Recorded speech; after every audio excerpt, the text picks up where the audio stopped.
जब स्थानीय विभागों के साथ कृषि विभाग, उद्यान विभाग, कृषि विपणन और विशेष करके यहाँ का एयरपोर्ट की अथॉरिटी, कार्गो की अथॉरिटी ने एक जब स्वरूप तैयार किया तो उस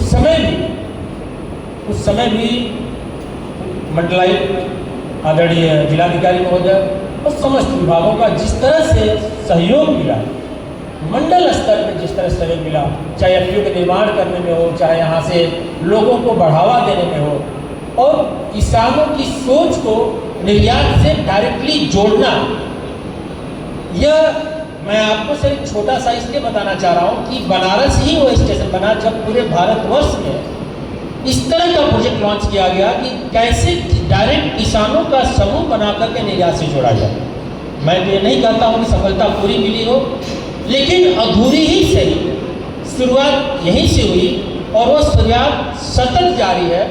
साथ में चैलेंजेज हमारे बीच पहले भी थे और चैलेंजेज आज भी है, और मैं समझता हूँ यदि चैलेंजेज ना हो तो शायद आज हम इस तरह बैठे भी नहीं, और यदि चैलेंजेज ना हो तो हम एक दूसरे से मिले भी नहीं, तो ये भी एक बहाना होता है। तो लेकिन चैलेंजेज आते हैं तो उसके रास्ते भी आते हैं, और यह दिखाता है कि सरकार की मंशा, चाहे केंद्र सरकार की हो चाहे राज्य सरकार की हो, किस तरह से सर के आगमन से ही ये सिद्ध होता है कि सरकार की जो सोच है वो किसान के हित में है, निर्यातक के हित में है। तो मैं कर्तव्य ध्वनि से आदरणीय मंडलायुक्त साहब का स्वागत करने के लिए आप सबसे अनुरोध करूंगा कि सर ने अपना विशेष समय हम सबके लिए निकाला। हो बैगन हो, कुकुम्बर्स के अलग अलग क्रॉप्स हैं, उनका चयनित एरिया हो, खासकर वाराणसी जो कि अर्बन की तरफ बढ़ रहा है। और इस मंडल की भी बात करूंगा मैं, सर आपको जानकर के आश्चर्य होगा, गाजीपुर का पातालगंगा का एरिया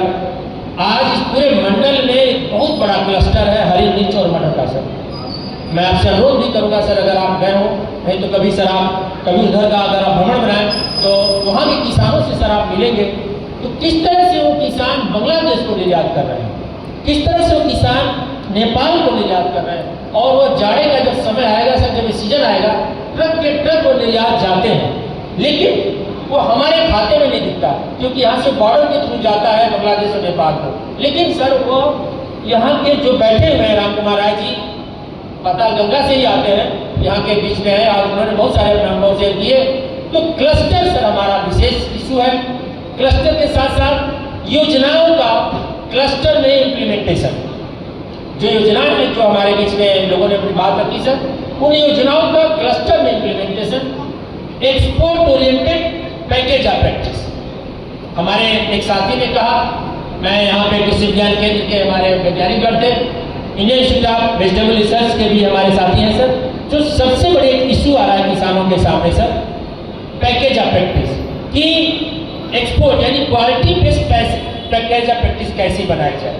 और वो उसका लिफलेट्स के थ्रू, उसका वीडियो के थ्रू, उसका छोटे मैसेज के थ्रू ग्रुप बना करके उन उत्पाद करने वाले, क्वालिटी उत्पाद करने वाले, सारे निर्यात करें जरूरी नहीं है, हम लोग भी अच्छा खाना खाएं, इसके लिए package of practice export oriented की अगर बात करते हैं, इसलिए क्वालिटी की बात आती है क्योंकि हम एक्सपोर्ट की बात करते हैं, जहाँ एक्सपोर्ट आता है वहाँ क्वालिटी आती है, इसलिए जरूरी है।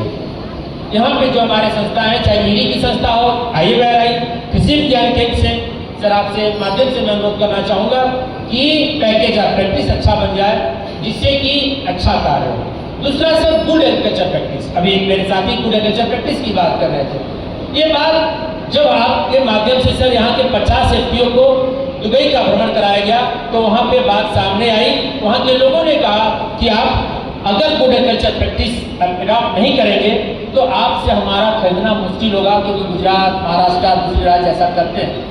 ये भी एक हमारे बीच में इशू रहा है। मैं इसके लिए सर जरूर कहूँगा कि गुड एग्रीकल्चर प्रैक्टिस हो।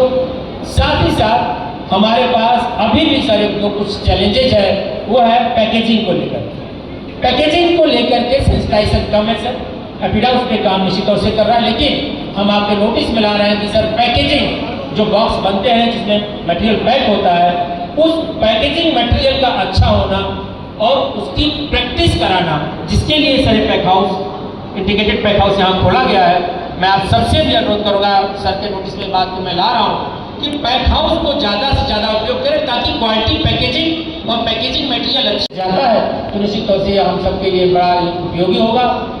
एक अगला विषय मैं जो छेड़ना चाह रहा हूँ सर कि हमारा एयरपोर्ट छोटा है, हमारे पास स्पेस की कमी है सर।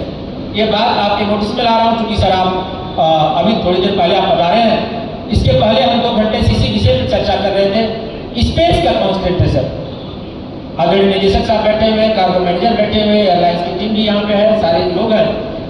एक ही फ्लाइट है। विगत कुछ महीनों से थोड़ी सी इशू सामने आया है।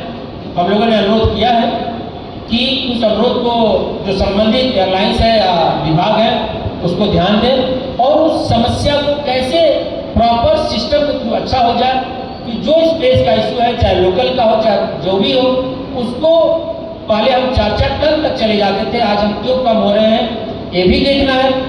दूसरा सर, अभी मेरे एक साथी ने कहा कि यहाँ पे भाड़ा ज़्यादा हो गया है। मैं आपके जो संज्ञान में लाना चाह रहा हूँ सर। पहले हम यहाँ पे भाड़ा 2020 से जब स्टार्ट हुआ तो 35 सर 40 और आज लगभग 65 के पास पहुँचा है।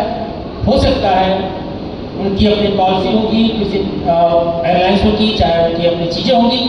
इस माध्यम से सर हम उनको अनुरोध जरूर करना चाहेंगे कि एक बार वो रीएक्सरसाइज करके देखें कि कैसे जनहित में यहाँ के निर्यातकों और एफपीओ के लिए उस भाड़े को कम करने से यहाँ का एरिया के किसान और एफपीओ थोड़ा सा आगे आएंगे और वो मोटिवेट होंगे। और ये जो आप ग्रोथ देख रहे हैं सर कि 0 से 1054 जो लगातार ईयर में बढ़ता गया है, यह सतत आगे चले, यह तभी हो पाएगा जब एक इंटीग्रेटेड अप्रोच हम लोग लेकर के आएंगे।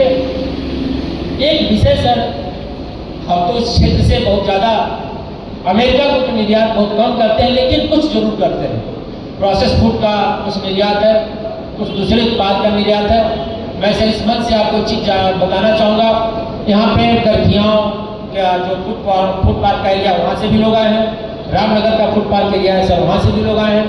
अन्य जगहों से नए नए इंडस्ट्री, कारपेट और दूसरे सिल्क इंडस्ट्री के लोग भी सर एग्रीकल्चर सेक्टर से जुड़ना चाह रहे हैं, वो लोग भी यहाँ आए हैं। सरकार निश्चित तौर से कमिश्नर साहब उस पर अपना मत रखेंगे। सरकार एक प्रयास कर रही है आपको नया बाजार देने के लिए, और इस आज के बैठक का उद्देश्य ये भी रहा है कि जो विश्व का जो बाजार जिस तरह से थोड़ा सा उथल पुथल हुआ है और हमारे निर्यात में उसका कृषि निर्यात में भी असर पड़ा है, मैं तो ऐसा नहीं कर सकता कि नहीं हुआ है, लेकिन हमारे क्षेत्र पे भी उसका असर कम है। लेकिन ये क्षेत्र ही नहीं, हमारा देश पूरा हमारा देश है, हम उस पर काम कर रहे हैं। हम आपको बताना चाहेंगे कि आज यूके के साथ, यूनाइटेड किंगडम, लंदन के साथ हमारा एफटीए हो चुका है, हमारा ऑस्ट्रेलिया के साथ एफटीए हो चुका है, फ्री ट्रेड एग्रीमेंट। हम न्यूजीलैंड के साथ सतत जारी है, हम यूरोपियन यूनियन के साथ सतत जारी है। हम एक नया बाजार, आप यूएई दुबई का जो मार्केट है, हमने उनके साथ एक बहुत बड़ा सा एग्रीमेंट किया है कि आप हमारे उत्पाद को ज़्यादा से ज़्यादा खरीदें, चाहे वो सऊदी अरबिया का हो, गर्व के लिए भी है। तो आपको यदि कहीं लगता है कि उत्पाद को लेकर के आपको इशू आ रहा है, निश्चित तौर से आज के इस थोड़े से उथल पुथल की सिचुएशन में हम लोग आपके साथ हैं, आप संपर्क करें, हम उसके बारे में विधिवत जानकारी देंगे। क्योंकि नई पॉलिसी हर देश ने बनाना शुरू किया है इस सिचुएशन, इस दौर में, और उस दौर के अनुसार से हम लोगों ने भी अपनी तैयारी शुरू करी है।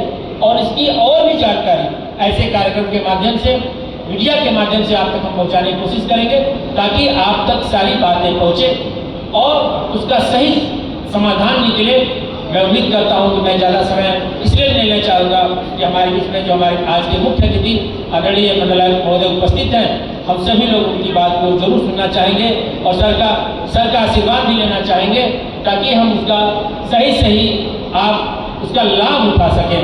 जो एक चीज़ सर इस मंच से मैं बताने से रह गया होगा कि फूड प्रोसेसिंग एक नया सेक्टर उत्तर प्रदेश ने बहुत बड़ा प्रयास किया है। आज additional chief secretary B Meena साहब के नेतृत्व में जिस तरह से फूड प्रोसेसिंग इंडस्ट्री को उन्होंने एक ऊंचाइयां देने की कोशिश करी है, जिसका धरातल पे मंडलायुक्त महोदय के द्वारा उसका एक विस्तार हो रहा है, उसका एक्सटेंशन जिस तरह से हो रहा है, मैं आपको इस मंच से जरूर कहना चाहूँगा उसका उपयोग करिए। बहुत ही अच्छा प्लेटफॉर्म है जहाँ पे सरकार ने 5 से 10 करोड़ रुपए तक का सब्सिडी देने का प्लान कर रखा है। और जहाँ तक, क्योंकि मैं भी उस ग्रुप में हूँ, मैं भी उस अप्राइजल कमेटी का मेंबर हूँ, जो पूरा हाई लेवल की कमेटी है जो उसको प्रोसेस को चेक करती है। हम चाहते हैं कि एक लैंडलॉक्ड एरिया होने के साथ साथ, एयरपोर्ट के साथ साथ, अगर केवल हम पेरिसेबल गुड्स के साथ साथ अगर प्रोसेस इंडस्ट्री को भी थोड़ा सा देखें तो एक बड़ा एरिया हो सकता है। अभी सर मैं मंडल महोदय के नोटिस में भी लाना चाहूँगा कि निदेशक साहब थोड़ी देर पहले कह रहे थे कि बाबतपुर रेलवे स्टेशन को कैसे कार्गो से कनेक्ट किया जाए।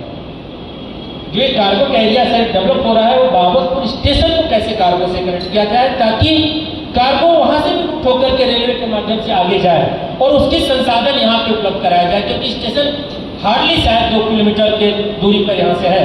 तो इन सारे इंटीग्रेटेड अप्रोच को लेकर के आज सर मंथन हुआ, आज उस पर विचार हुआ। मैं उम्मीद करता हूँ कि आप लोग लाभान्वित भी होंगे, लेकिन ये संभव तो नहीं है कि सभी लोग को सेटिस्फाई करने का समय रहा होगा। मैं अगर किसी का कोई प्रश्न छूट गया होगा, मैं अनुरोध करूँगा कि वो हमसे संपर्क व्यक्तिगत तौर पर कर लें। हमारे नंबर न मिले हो, आप हमारी टीम है उनसे नंबर ले लें, आप जरूर संपर्क करें पीड़ा को, चाहे यहाँ पे कार्गो मैनेजर अभिषेक राय जी उनसे संपर्क करें, एयरलाइंस की टीम है आप उनसे संपर्क करें, कस्टम की टीम यहीं पे आप उनसे भी संपर्क करें। इसीलिए बैठक यहाँ पे कराने का उद्देश्य था। मैं बहुत आभारी हूँ, धन्यवाद करना चाहूँगा आज के इस कार्यक्रम में मुझे बोलने का मौका मिला। आदरणीय सर का मैं जरूर बातों को ग्रहण करना चाहेंगे हम सभी लोग। बहुत बहुत धन्यवाद।